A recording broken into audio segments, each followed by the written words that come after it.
To adjust and address alarms on the Panther 5N, you simply touch the alarms icon located on the control panel. From here, we can select the high or low parameters of each alarm using the control knob to adjust them.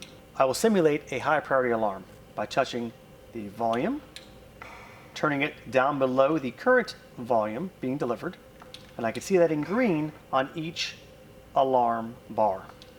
I hit accept all, and we wait. Active alarms will be displayed across the top alarm banner. I see it as a high volume alarm, and the red light indicator tells me it's high priority. I tap. I find the high volume. I turn up the parameter. Above the green line, which is what is currently happening with the patient, I hit accept all when I'm done. The alarm is resolved.